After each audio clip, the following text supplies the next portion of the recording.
Hello everybody, welcome. My name is Joe Radicassa. I'm the canine coach of Charleston. You guys have my website at caninecoachofchs.com. So we already did an intro to the remote collar, and now we're going to show you one of the many things that it can do when used properly, how effective it can be, and how to use it properly. So we're going to do a place command. Place command is my favorite indoor command because all these problems that are very annoying go away.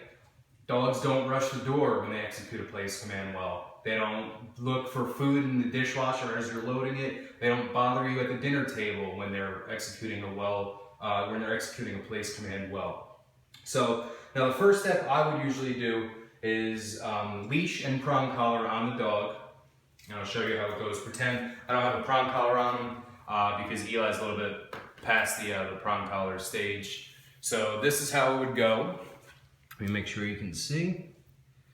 All right, so that's Eli's place right there. Now, if this were a prong collar, I'd have the part engaged as I walk him over and I go, Eli, place. Good boy. Okay, good boy. And you do that several times. 12 to 15 times, 5 sets of it throughout the day, and your dog will execute it very well. So once again, coaching point is you walk with the dog and let alongside the dog's place. You don't just send him off to place. He doesn't know what place is when you're first starting this. You literally have to show him what it is. So you go, Eli, walk alongside, place. Good boy. Notice where I am. I'm not here sending him off. I'm not back there assuming he stopped. I'm right alongside. All right? Okay. All right, so that's the first step. Pretend that was a prong collar, and that would be the first step. He's got the prong collar down, so we're gonna do the next step, which is a leash with the remote collar. So I found his lowest working level, which was a 7, and so the second I say place, I'm going to engage the remote collar so he feels a little stimulus on his neck, and the second all 4 paws are on the place, I release and I give him praise. So it'll look like this. Eli, place. Good boy. Good boy. Okay. Good boy. Eli, place. What a good boy. Okay. All right, so I'll show you a little bit clearer when I'm pushing the button. So not pushing it yet. Eli, the second I say, place. Good boy. Now I'm off. He understands it. He's there.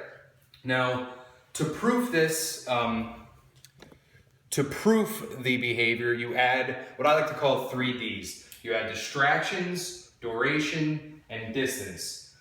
So right now we're going for duration. He's staying there until I tell him he can leave, until you hear, you know what my release was already. And I'm not going to say it because it'll ruin the whole thing. So he's going to stay there until I let him. Now, what I'm going to do to proof this, when I say proof, I mean make sure that this can be executed under every circumstance. So I'm going to do something like this. The door is right here. I'm going to do this.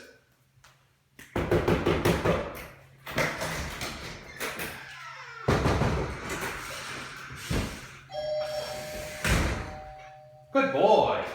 Good boy. So he didn't move. Oh, you probably couldn't see that. He didn't move during all that.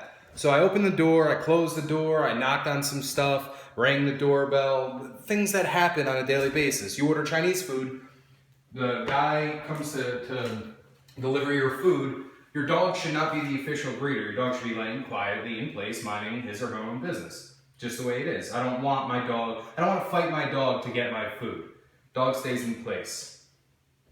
So that's one of the many distractions that I would add. If you have another dog around, I'd bring another dog out and let the dog kind of hang around and whatever else. And that's how you proof it. So we did distractions, we did duration. Okay. Now the next thing is from a distance. When I say from a distance, after doing multiple reps of what I just showed you, you lose the leash. Leash is gone. And now I'm just going to expect him to go there without the leash. A little bit of guidance, you can guide him along and show him, but no leash. So Eli, Place. Good boy. Good boy. Okay. Eli. Place. Good boy. What a good boy. You're the best. You're such a good boy. Look how happy he is. Does that look like he's in any pain from the remote collar? No. Okay. Good boy. Now I'm not even going to show him where it is. I'm just going to give him the sensation on his neck. I'm going to engage the remote collar. I'm going to give him the command, and we'll see how it goes. Eli, place. Good boy.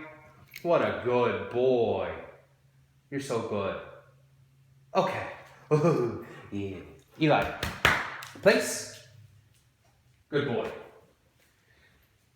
All right. So that's the place command. That looked much better than A, I expected it to look, and B, how it's really going to go if your dog's not familiar with it. He's familiar with it. He just wasn't. He's not great with it. He's not fully there. Distractions he might get up. So we're working on that. But this is how you do it. So the first step, prong collar. Second step, remote collar with a leash. Next step is from a distance, off leash. And eventually you add distractions, distance, and duration. Once again, with a well-executed place command, a whole slew of problems go away. They don't exist at all. All right? Joe Radicassa, Canine Coach of Charleston. If you have any questions, caninecoach of chs.com. Thank you so much for watching. Have a great day, everyone.